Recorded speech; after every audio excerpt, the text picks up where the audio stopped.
Guys, welcome back to my channel. So today I'm going to be doing a plan with me video. I haven't done one of these in a while. We are on week 4 and I do 6 weeks on, 1 week off. When I have the 1 week off, I pre-plan for the next 6 weeks. That way throughout the weeks I can just look at, let's say today I'm going to look at last week, see what we didn't get done, see if we're going to roll it over to this week, and then once I decide on that, and I'll look at next week, we can see what we're going to do, how we can fit it into each day, kind of go through our schedule for next week if we have anything going on, just go from there. So I just wanted to show you guys where I have everything, how I kind of do this in a way where I don't have to spend too much time on it, because I have gone through, this is our 6th year homeschooling. Now I'm homeschooling 3 kids and I've only homeschooled formally 2 kids for all these years. So now I think I'm at a point where I have things pretty organized. I have a system. So that's what I'm going to kind of show you guys, my little system of how I organize myself so that I don't spend too much time doing this every single week. Okay, so there are like 3 key things that way I can stay organized. So the first thing is this cart.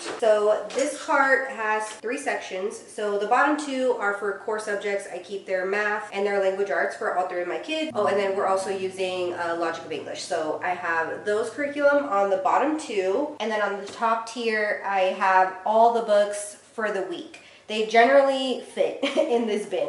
So this is my favorite thing that I got. I have this clear bin that fits perfectly in there. I got it on Amazon, and all the books fit in here for the whole week. So that's what I will load up when I'm doing my planning for the upcoming week. These are all the books that we're going to be using. Anything we're not using for the week, I will put right here on my desk. I have these like book holder things, and I have all our curriculum for the whole year right here, meaning any books that I know we're going to be using throughout the year, mostly from our Torchlight curriculum and from our science curriculum. And then Torchlight includes history, geography, art, literature, poetry, all those books that I know for a fact we're going to be using this school year. I have them all right here. That way when I plan here at my desk, I just bring my little green cart. I have anything that I might need right here. And then the third component is this big old basket. It's humongous.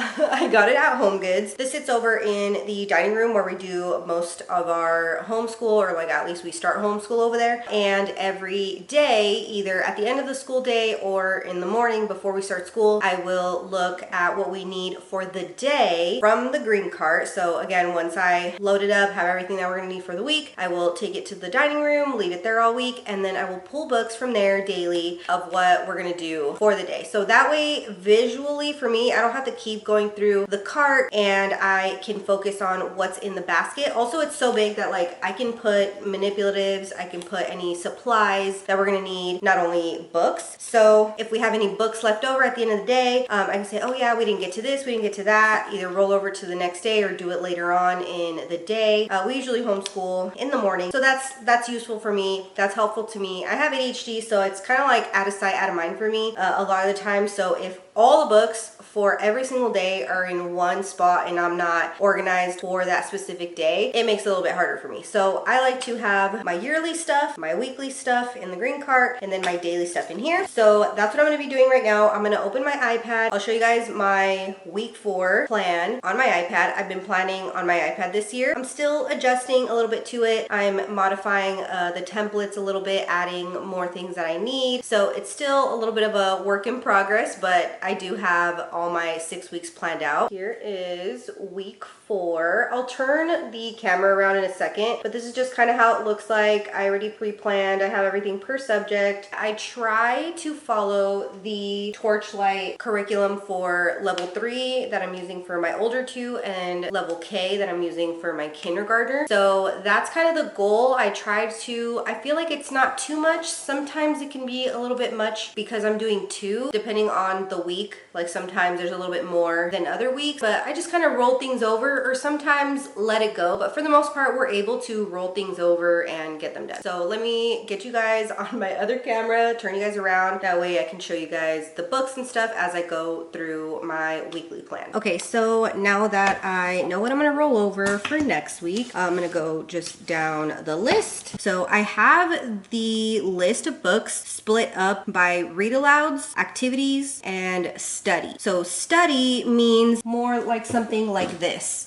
where it's not a read aloud where they're sitting there needing to listen and pay attention to me just reading for a while. It's more of like this, where we're looking at maps, or we're looking at art, or we're looking at certain things that they can also read themselves. This, I like to go around these books and they can, read parts of it. I'll read parts of it. We can talk and study that book, right? Look things up, find videos, whatever the case may be. I feel like for me, it's easier to keep myself organized knowing like, oh, okay, I just have these read alouds to do, or I have this activity to do. So that way I can collect the materials that I need for that as well. So however you want to organize it, that's how I kind of have it. Instead of just having like one long list of every single thing, I like to break it up between read alouds, activities, and study. So for read alouds, we have 1, 2, 3, 4, 5, 6, 7, 8, 9, 10, 11 read alouds for the week. So let me take everything out of here. First book is What Do You Celebrate? We did use it last week in week 3, so we're gonna be using this book. 9, so I already have the post-it. This is another thing that I do during our week break. I will put a post-it of what week we're doing that specific read aloud or activity or page. So this is the first one. So what do you celebrate? And then the next one is 101 Awesome Women. We did use that book this week as well. So this one, A Year Full of Stories. Okay, this one. And these are a mix between my kindergartner and my 4th and 5th graders. My 4th and 5th graders honestly pretty much partake in everything my kindergartner does, activities or read alouds, unless they're doing something on their own, and then I just go and do that read aloud with my kindergartner and they're just like busy doing something else. But for the most part, we do all of these like as a family. There are some things that my kindergartner's not interested in, and that's no big deal. So yeah, we mostly do all this together. What's next? Mally and Keela. Okay, here it is. So let me take out the week 3. So if I would have skipped this and I wouldn't have read it at all, then yeah, I would have kept the post-it in there and then roll it over for this week. But since I did read it and I know she didn't really like the story, I'm not gonna force it and I'm not gonna like read the rest of it. So I'm just gonna take this post-it out and we will do the assigned reading for the week, for week 4. Stage full of Shakespeare stories. Oh, the girls love this. We've only read one story and they wanted to read another one, and I told them, I'm like, oh, we don't have any assigned stories and we only have one more in week 4. I don't know, I'm gonna have to like look ahead and maybe do a story a week with them, but they really like the story that we read for week 1. So yeah, they're gonna be excited that we're gonna have this book. And these two are the same company, publisher, writer. Yeah, both of these are written by the same person, Angela McAllister. And then the other one, A Year Full of Stories, that's for my kindergartner, and she loves the stories too. They're really cute. Fantastic Failures. We're gonna be reading a story from here. Toys book, Amazing Stories Behind Some Great Inventions. Wild Robot. We're reading from in there. We're gonna be using Big Science for Little People. This one. Oh, and here, sorry, I didn't even show you guys Wild Robot. So Wild Robot, my oldest has already read this. She read this like last year or 2 years ago, and she's already read all 3 of the books, but that's book 1, and they're gonna make that into a movie like next month or in the next 2 months. That's why we want to read it, so that way when it came out we could go watch it. And then we're also using Big Science for Little People. We're also doing the Paint Lab.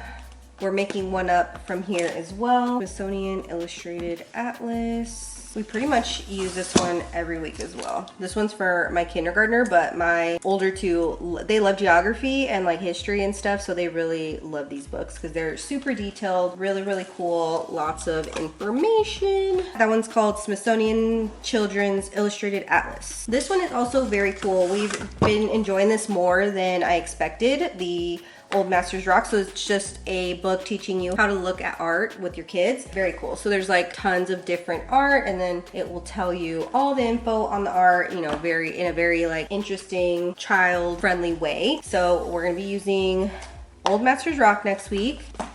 and how to teach your children Shakespeare. This one I was a little nervous about. I was like, oh my god, are they gonna be bored? Are they gonna enjoy this? And they've been enjoying it. What we've been doing is the lines that we're memorizing, I've been having them write on post-its and put it like on their mirror or put it somewhere where they can see it every day and recite it, and they've been memorizing it, and they've been very proud of themselves that they've been memorizing Shakespeare. So we're continuing this for this week, for week 4. We're gonna be starting a new Zoe and Sassafras book. We finished book 1 with my kindergartner, and now we are starting with book 2. So these are books that we used last week that we're not using this week. Women in Art, 50 Fearless Creatives Who Inspired the World, A Child Through Time. This is one of our favorite books. We've been using this book probably for the past 3 years straight. And then When on Earth. So these are gonna go back over here. So I didn't have to pull any books from here. I have 1, 2, 5 books that we didn't use last week that are still here that I am not using this week. So I'm gonna be putting these back here. Okay, so that's pretty much it for like switching all the books out. The basket is empty, and once I'm done kind of looking at the activities for the week and what materials we'll need, then I will fill the basket for Monday. Sometimes I don't get to it. This is plenty. If I can do this and rotate my books in my green cart and, you know, have it ready to go, that's goals, because then Monday morning, even if I don't pre-fill our basket, Monday morning I can just look at my list and just kind of decide what we're gonna do. I do like to have somewhat of an idea of what we're gonna do, like specifically when we're gonna do the activities, because those take longer, and then when we're gonna do anything that's gonna be the most time consuming, and then splitting up the read alouds to where it's realistic for us to get those done. So like to start off like Monday with the most things for us to do, just because most of the time we're more motivated on Mondays, at least for me. My mom comes on Mondays to help me. So Mondays and Fridays are usually our busier days that I will have our activities or, you know, the most work to do that day, the work that's going to take the most time and, you know, all that. So Fridays is good too, because anything that I didn't get to for Monday, Tuesday, or Thursday, then on Friday I will for sure make more of an effort to get those things done. So yeah, and then Tuesdays and Thursdays are more chill. The kids have activities those days, and then on Wednesdays they go to grandma's for the day, and then I'll use that day to get any appointments done, get any projects done, film, edit, like do things like that. It's kind of like my working day, my day off, my day off working. But yeah, so that's Wednesdays. My husband's also off on Wednesdays, so Wednesdays are always a little different depending on the priorities and things we gotta get done. So yeah, that's how I kind of just like mentally think about what we're gonna be doing. Hopefully this gave you guys some ideas. Hopefully this gave you guys a little bit of help, a tip or two, and I will see you guys in my next video. Bye!